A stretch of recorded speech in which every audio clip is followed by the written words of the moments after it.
எல்லாருக்கும் வணக்கம். நான் உங்கள் அர்ச்சனா தாமரைக்கணி. இப்போ நான் உங்ககிட்ட ஷேர் பண்ணிக்க போகிறது, நம்ம வீட்டில் இருக்கிற சின்ன குழந்தைங்க இருப்பாங்க இல்லையா, ப்ளே ஸ்கூலுக்கு போகிறதுக்கு முன்னாடி இருக்கிற அந்த 1.5 to 2 வயசு இல்லை 2 to 3 வயசுக்குள்ளே இருக்கிற குழந்தைங்களுக்கு நம்ம எப்படி ரைம்ஸ் சொல்லித்தரத்துக்கு ஸ்டார்ட் பண்ணலான்னு.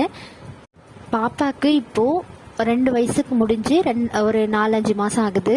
இப்போது 2.5 வயசில் அவங்க ஒரு 5-6 ரைம்ஸ் பாடுவாங்க.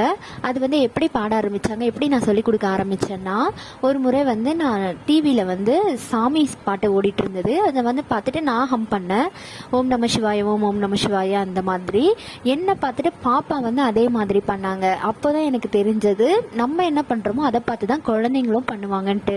அப்போ நான் என்ன பண்ணேன்னா, அப்படியே ரைம்ஸ் சொல்ல ஆரம்பித்தேன். இப்போ நம்ம வேறு ஏதாவது பாட்டு பாடுறதோ இல்லை வேற ஏதாவது சொல்லி கொடுக்கறத விட, சினிமா சாங்ஸ் அந்த மாதிரி விட இந்த மாதிரி ரைம்ஸ் சொல்லி கொடுக்கலாமே அப்படின்னு சொல்லிட்டு நான் ஒவ்வொரு சாங்ஸாக ஆரம்பித்தேன். அப்படிதான் நிலா நிலா ஓடிவா, இல்லை கைவீசம்மா கைவீசு பாட்டு, மாம்பழமா மாம்பழம், அப்புறம் twinkle twinkle little star, Johnny Johnny yes papa, இந்த மாதிரி சில ரைம்ஸ்லாம் பாப்பாக்கே தெரியும். அப்புறம் ஒரு முறை இந்த பட்டர்ஃப்ளை சாங் ரொம்ப ஃபேமஸாக இன்ஸ்டாகிராமில் போயிட்டு இருந்துச்சு இல்லையா, அப்போ நான் அதை ஹம் பண்ணேன். அதையும் பார்த்து பாப்பா பாட ஆரம்பித்தாங்க.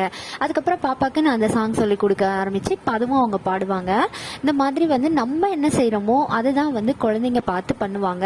அது நம்ம எப்போல்லாம் இதை சொல்லிக் கொடுக்கலான்னா, எனி டைம் அவங்கள உட்கார வச்சு ப்ரெஷர் பண்ணி நீ இதை பாடணும், இன்னைக்கு இந்த ரைம்ஸ் முடிக்கணும் அப்படியெல்லாம் எந்த அவசரமும் இல்லை. ஏன்னா நாளைக்கே அவங்க ஸ்கூலுக்கு போய் அடுத்த நாளே அவங்க கிராஜுவேட் ஆக போகிறதில்ல. அவங்க கொஞ்சம் கொஞ்சமாக லேர்ன் பண்ணட்டும். ஆனால் இப்போ குழந்தைங்களுக்கு இருக்கிற மெமரி பவர் ரொம்ப ஜாஸ்தியாக இருக்கும். எல்லாத்தையுமே ஈஸியாக கேப்சர் பண்ணிக்கிற கெப்பாசிட்டி அவங்களுக்கு இருக்கும். ஏன்னா அவங்க இப்போ எல்லாத்தையுமே லேர்ன் பண்ண ஆரம்பிக்கிற ஸ்டேஜ் இல்லையா. அதனால நம்ம என்ன செய்கிறோமோ அதெல்லாம் பார்த்து பார்த்து பார்த்து பண்ண ஆரம்பிப்பாங்க. நம்ம ஏதாவது ஹவுஸ் ஹோல்டு ஒர்க் பண்ணும்போதோ, இல்லை நம்ம வெளியில் போயிட்டு இருக்கும்போது, இல்லை ரொம்ப அவங்களே சாப்பிடறதுக்கு முடியல அந்த மாதிரி ஏதாவது பண்ணும்போது, அந்த மாதிரி டைம்லலாம் நம்ம பாடலாம். இல்லை நைட் அவங்கள தூங்க வைக்கும்போது, இந்த மாதிரி ஏதோ ஒரு சமயத்தில் இந்த மாதிரி நம்ம ரைம்ஸ் பாடும்போது அவங்களும் நம்ம கூட சேர்ந்து அந்த மாதிரி ஃபஸ்ட்டு ஸ்டார்டிங்கில் ஹம் பண்ணுவாங்க. ஹம் பண்ணிவிட்டு அப்புறம் ஒரு வேர்டாக ட்ரை பண்ணுவாங்க. நம்ம திரும்ப திரும்ப அதை சொல்லி கொடுக்கும்போது அவங்களுக்கு நல்லா புரிஞ்சிடும். ஒரு எப்போவுமே ஃபுல் சாங் நம்ம பாட மாட்டாங்க. நம்ம பார்க்கும்போது இல்லாட்டி நம்ம ஏதாவது ரெக்கார்ட் பண்ணலாம் அப்படின்னு நினைக்கும் போது அவங்க ஃபுல் சாங்குமே பாட மாட்டாங்க. நம்ம கேட்கும் போதும் அவங்க பாட மாட்டாங்க. சில நேரத்தில் நம்ம அவங்கள கவனிக்காமையே இருப்போம். அப்படி கவனிக்காம நம்ம ஏதாவது ஒர்க் பண்ணிட்டு இருக்கிறப்போ அவங்கள மீறி ஏதாவது ஒரு விஷயம் பண்ணிட்டு இருப்பாங்க, ஏதாவது விளையாடிட்டு இருப்பாங்க. ஆனால் அந்த டைம்ல அவங்க ஃபுல் சாங்குமே பாடுவாங்க. அது நம்ம நோட்டீஸ் பண்ணிக்கலாம். அவங்க ஏதாவது தப்பு பண்ணா மட்டும் நம்ம அந்த இடத்துல சொல்லலாம், இல்லாட்டி அவங்கள டிஸ்டர்பே பண்ணக்கூடாது. அவங்க பாட்டுக்கு விளையாடிட்டு இருக்கும்போதே அப்படியே அதை பாடிப்பாங்க. நான் மறுபடியும் சொல்கிறேன், நம்ம குழந்தைங்களை எந்த விதத்துலேயும் ஸ்ட்ரெஸ் பண்ணக்கூடாது. ஸ்ட்ரெஸ் பண்ணால் அவங்க நம்மளை கண்டுக்கவே மாட்டாங்க, நம்ம சொல்கிறத கேட்கவும் மாட்டாங்க. அவங்கள நேச்சுரலாக இருக்கிற மாதிரி விட்டுடணும். ஆனால் அவங்க மேலே எப்போவுமே நம்மளுக்கு ஒரு கண் இருக்கணும். அவங்க என்ன பண்ணுறாங்க, என்ன விளையாடிட்டு இருக்குமோ, என்ன பாட்டு பாடுறாங்க, அதெல்லாம் நம்ம நோட்டீஸ் பண்ணிக்கணும். இன்கேஸ் அவங்க ஏதாவது தவறாக பண்ணால், அப்படி இல்லடாம்மா இந்த மாதிரி இப்படி நம்ம சொல்லி கொடுத்தோன்னா அவங்க உடனே அதை கேப்சர் பண்ணி மறுபடியும் அடுத்த லைனில் அவங்க அதை பண்ணுவாங்க. ஒரு சில டைமில் அதோடய ஸ்டாப் பண்ணிடுவாங்க. இப்படி எல்லாமே இருக்கும். மிஸ்டேக்ஸ்லாம் பண்ணி தான் அவங்க பாடவே ஆரம்பிப்பாங்க. ஆனால் ஒரு ஃபுல் சாங்குமே நல்லாவே பாடுவாங்க நம்ம எதிர்பார்க்காத டைமில்.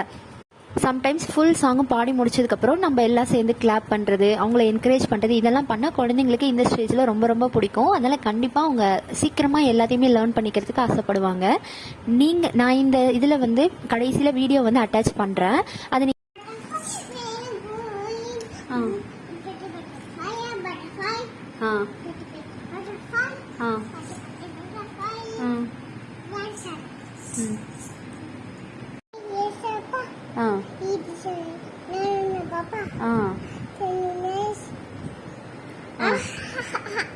telling lies no papa.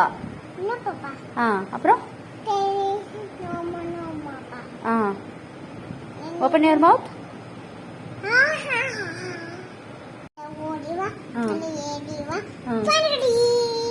ஃபர்ஸ்ட்ல இருந்து பாடுறோமா. நிலா நிலா நிலா ஓடிவா.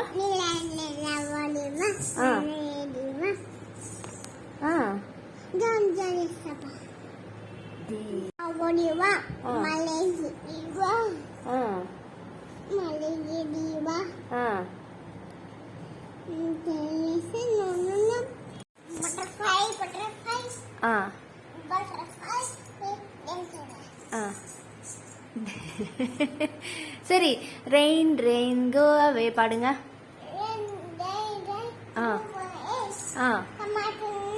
ஆ ஆ ஆ